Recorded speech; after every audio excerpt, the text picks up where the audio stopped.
Hi everyone, I'm Renee and welcome to my channel. Today I have an easy Halloween project for you. I'll show you how to make this really cute Halloween bat cake. I'm going to start by layering my cake. I baked two 5-inch rounds, which I then leveled and split, so I'll have 4 layers of cake. And I'm going to fill and frost this cake with a chocolate fudge frosting, and I will have that recipe up very soon, so keep your eyes out if you're interested.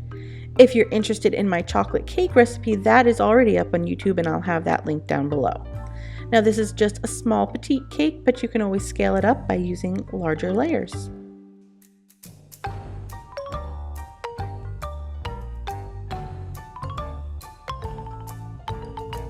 Once I've added my last layer of cake, I'm going to set this in the refrigerator for a little bit so everything can firm up and it'll be easy to work with. Then I'm just going to trim off the top edge of the cake so I can make a nice rounded dome shape.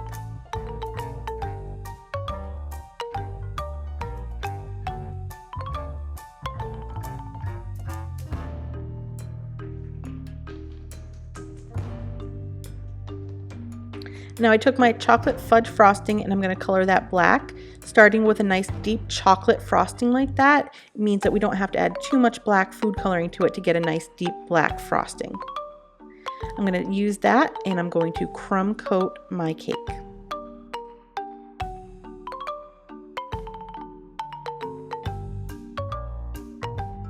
Then once the cake has been crumb coated, I'm going to pop it in the refrigerator so it's nice and firm. Once the cake has been chilled, it's time for a final coat of the black chocolate frosting.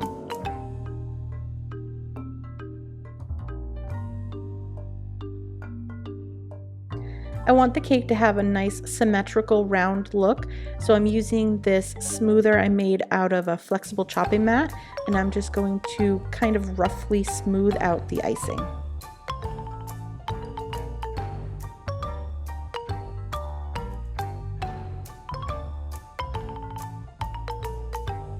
The icing has just been smoothed and it's still soft, so I'm going to immediately go in to create texture. I'm tapping on the surface of the icing with a small palette knife, and as I pull away, it creates this texture that looks a lot like fur. It's perfect for this bat cake, but I could see it working really well for a spider cake if it were a nice furry spider, or even a monster cake. This is a great stress-free and quick way of creating a fur texture on a cake.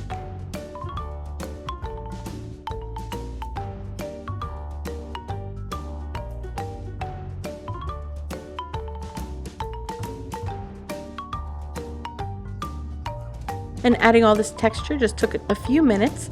I am going to pop this cake in the refrigerator to firm up. It's going to make it a lot easier for me to transfer this to a cake stand. While the cake is chilling, I'm going to work on some decorations. Here I have some black fondant mixed with Tylose. I've rolled it out on the thick side and I created a little paper template. I just drew out a wing shape and I cut out the piece so that I can make my bat wings.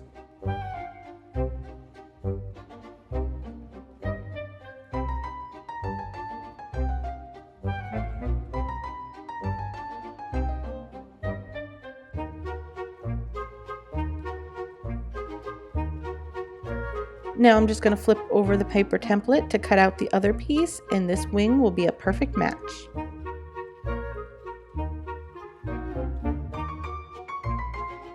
I'm inserting 2 toothpicks into each wing, and these will help us attach them to the cake later on. After the toothpicks have been inserted, I'm going to set these wings aside so that they can harden and hold their shape when we attach them to the cake. Here I've rolled out some white fondant mixed with Tylose. I want to cut out round eye shapes, and I found these circles on the base of the Russian piping tips to be the perfect size, so I'm going to cut out 2 of these pieces.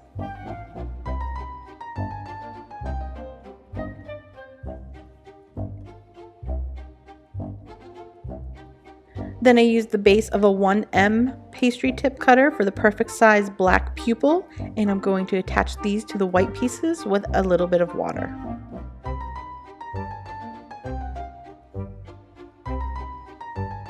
And since reflection marks make every eye cute, I flattened 2 tiny balls of white fondant that I'm attaching to the pupil.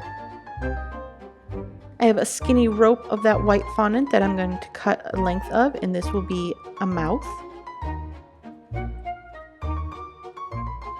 And I've made 2 little triangles of white that will be attached underneath the mouth to make this bat a vampire bat. I made ears by flattening 2 rounded triangle shapes, and then I used the back of a paintbrush to make a little divot to create the ear shape. I'll insert toothpicks into each of these and then set these aside to set up. The toothpicks will help us attach them to the cake. Now we can assemble all the pieces to finish off the cake. I'm starting with the wings, and as you can probably see here, I made a little mistake that I'm going to fix. The inside is flat, so to make it sit flush against the rounded side of the cake, I just need to trim off a little rounded piece between the toothpicks. Then when I go to reinsert this into the cake, it's going to sit a lot better up against the rounded side. And you can see here that looks a lot better. So I'm going to do the same thing to the other side. I'm just going to trim off a little rounded piece and then put that right back onto the cake. Much better. Now I'll create his face by adding the eyes.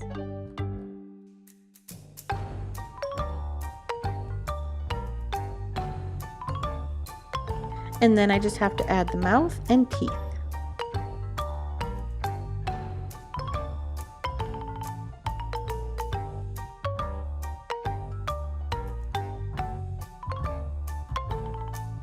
So if you get a little bit of that black frosting on the white fondant pieces, all you have to do is take an X-Acto knife or even a pin and go ahead and gently scrape that off. And the last thing to finish off this cake, I'm going to add those bat ears.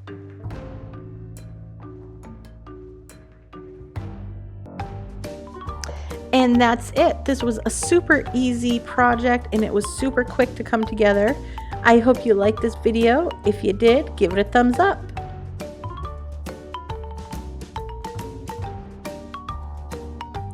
Thanks for watching, and don't forget to subscribe so you don't miss new videos.